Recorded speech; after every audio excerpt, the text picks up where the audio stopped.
Hey folks, this is Matt once again, and thank you for all the nice stuff in October. Very nice comments, and for watching all the videos. And wanted to wait a few days before uploading a new one, but I just wanted to say thank you. And wanted to rest because I kind of got tired in October doing a lot of videos. But I want to do random stuff, not really, again, taking requests or anything, but just want to do random reviews and stuff like that. But either way, getting to the title at hand, I had reviewed this film once before, but I had the trailer to the film up, and I didn't trust Paraprix or Paramount. Why? Because sometimes they can be a pair of pricks.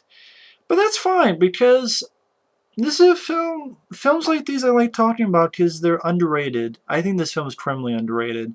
Because kind of like a few films I've talked about in October, this film, I don't see any other person reviewing this film on YouTube. And that is Suspect Zero. Now, Suspect Zero is a film that came out around 2004 and unfortunately did not do jack shit. It's written by a guy named Elias Merhige. Merhige? Mirage? I'm not sure how to pronounce the last name. But this film only made like 11 million bucks total, which is really sad, and I don't really understand why. I guess some people say they keep comparing it to Seven, which I'm sorry. I mean, can you not like both? I mean, can you not like this and Seven? And I don't really think of this as a ripoff of Seven. I mean, what? Just because it's about a serial killer is a ripoff of Seven? I think that's kind of silly. So what? If that's the case, then Seven's a ripoff of Manhunter. But no one's going to say that. But I like Seven, I like Manhunter, and I like this movie. And unfortunately, Elias, he hasn't really directed much. He did something called Den of Celestial Birds. Oh, it's a short film. That's sad. This guy's never directed again, for what I understand. At least a feature film. That's sad, because I think this is a really... If somehow that director sees this, I think he did a really great job. Now, who stars in the film is you have Aaron Eckhart. Now, Aaron Eckhart, he's definitely a guy you guys should know by now. The Dark Knight, he was Harvey Dent, aka Two-Face. He was the lead in Battle Los Angeles, which I loved him in Battle Los Angeles. Battle Los Angeles was a film that he really kicked ass in that performance. And Aaron Eckhart, he's been in quite a few flicks, like he was in The Core, and he's been in a few other films. But I really love Aaron Eckhart as an actor. He's an actor that I really enjoy watching. He was in this film called Thursday with Thomas Jane starred in. Just really great actor, and he stars here. He's a guy who works for the FBI, and they're chasing this. They're on this case of this killer, and yeah, Ben Ramsey, God, Ben Kingsley as this guy named Orion. Basically, Aaron Eckhart is partnered with Carrie-Anne Moss. Yes, Carrie-Anne Moss from the Matrix films. And as Aaron Eckhart and Carrie-Anne Moss are researching these killings, they start finding a couple of weird things about it. For instance, Orion, Ben Kingsley's character, he's not the type of serial killer, meaning you find out that some of the victims he's killed are actually of scumbags, of killers.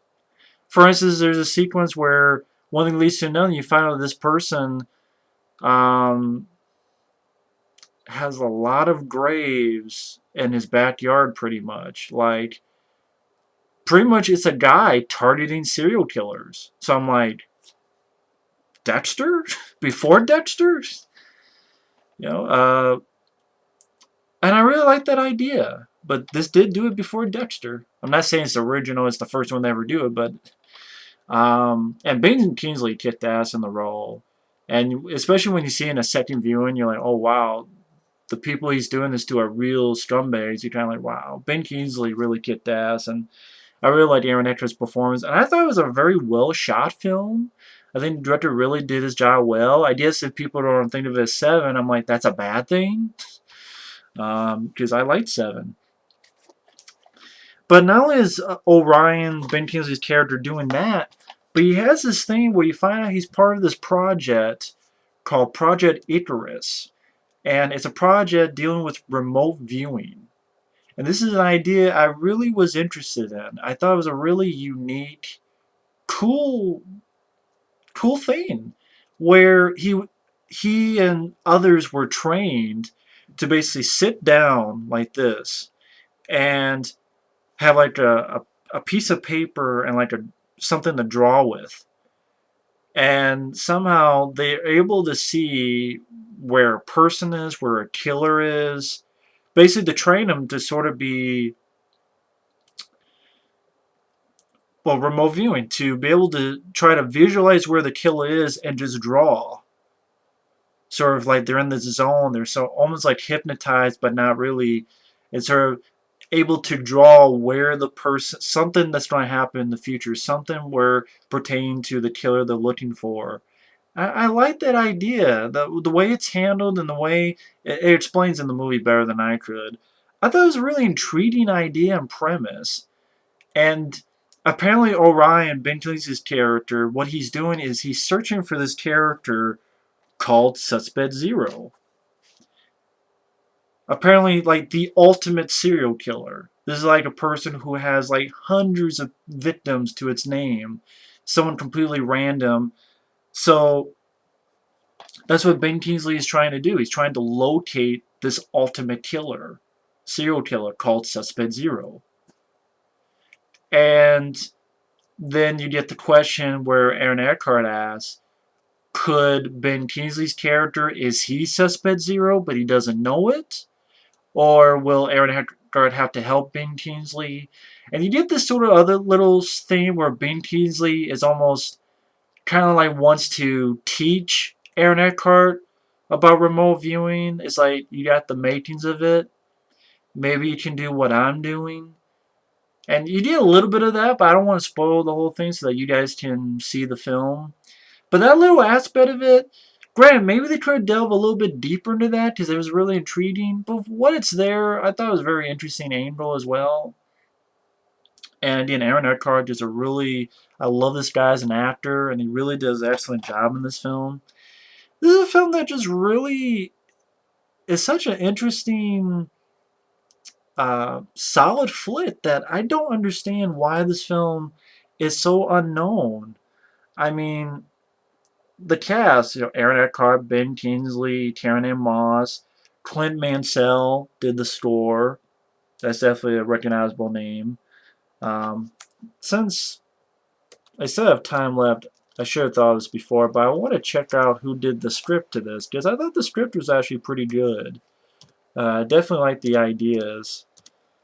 If you're wondering why I'm holding it this way, simply for the fact if anyone sees this review, hopefully this will be one of the pictures I can choose. That, hey, this is what it looks like, the cover.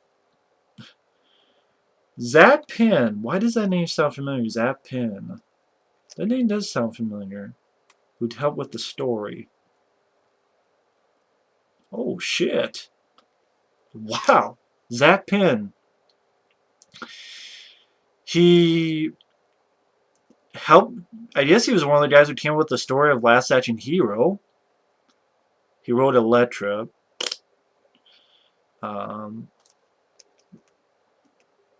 He wrote The Incredible Hulk. And he helped with the story of the Avengers. Interesting. Wow. He was a producer on Osmosis Jones. He wrote X-Men: The Last Stand. He helped with the story of X2. Definitely interesting stuff. What about this other guy who wrote it? Kind of weird. This is the same guy who wrote The Incredible Hulk. Huh. Billy Ray. Billy Ray. Hopefully not Cyrus. He wrote... Oh. Color of Night. Wow, really? Color of Night. Oh, he wrote Volcano. I love Volcano. I really do. Hearts War. A Flight Plan. Let's see, Breach. State of Play. The Hunger Games? Wow, the same guy who wrote this went on to write The Hunger Games? Pre-production apparently on the script for 24, the movie. See if that happens. I just wanted to give credit where credit's due because I thought these guys did a great job with the script. And I think the cast, I love, again, the premise of the idea. You have Ben Kingsley as this badass character who he was trained by the government. He's fucking up psychos and serial killers and fucked up people. I like that. Aaron Eckhart chasing him. Okay, this whole idea, the Suspect Zero figure, about this unknown figure that is like the ultimate serial killer. For some reason, I like that aspect too. There's a lot of interesting, intriguing aspects I thought made it its own movie. And it's a 5.89 to be. I think it could be higher. Oh yeah, for those wondering, I said the guy who did the score was Clint Mansell. It's the same man who did scores for Black Swan, Moon, which I love Moon, The Wrestler, Smoking Aces, Doom. I like the score to Doom. Uh, oh yeah, Requiem for a Dream. He did do the score. Probably his most famous score is Requiem for a Dream. Of course, Clint Mansell is probably most famous as part of was it? No, it wasn't. Was he? No. Wasn't he part of Nine Inch Nails? Am I thinking of someone else? For now, I don't know. Am I thinking of someone else now? Shit. I can't remember now. God damn it. Now it's on video. Shit. Oh, fuck it. Just type it in. 9 Inch Nails. This don't bother me now. Isn't he part of 9 Inch Nails? Think so. Should have thought of this before I did the review. Now I'm just wasting time doing that instead of talking about the movie. But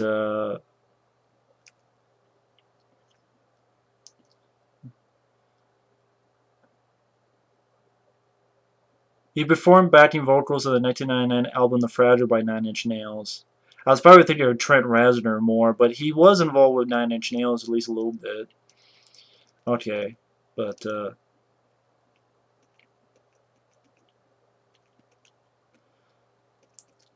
he was involved with them a little bit.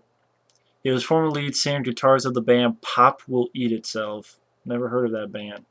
But anyway, I'm just giving these guys credit. I'm sad that this director did not go in and do anything. This is what the inside of it looks like.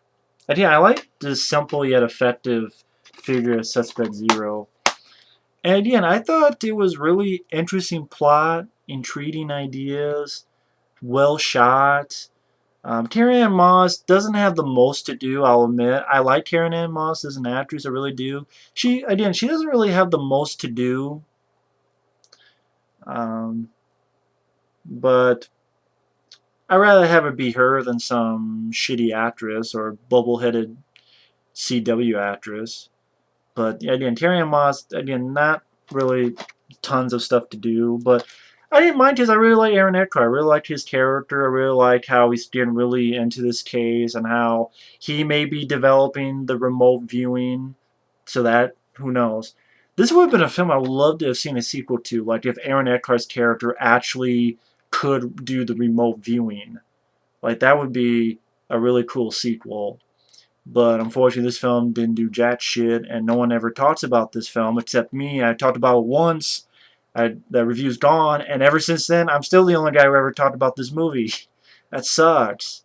This is a really underrated movie. I don't understand why this film like no one talked about it. If you're a fan of Aaron Eckhart, you should see this movie, because that's Aaron Eckhart right there. Two-Face Harvey Dent himself, the guy from Battle Los Angeles. Ben Kingsley being a badass, intriguing plot lines. I don't think of it as a ripoff of Seven. I'm sorry. If this is a ripoff of Seven, then Seven ripped off Manhunter, if you really don't want to take that leap. That's just my personal opinion. This is a film that stands on its own. I think it's well told, and I wish this director could get more chances to do movies. Because he's better than some of the hacks we got today. By the way, thanks for watching. Take care. and we'll see you later. Bye-bye.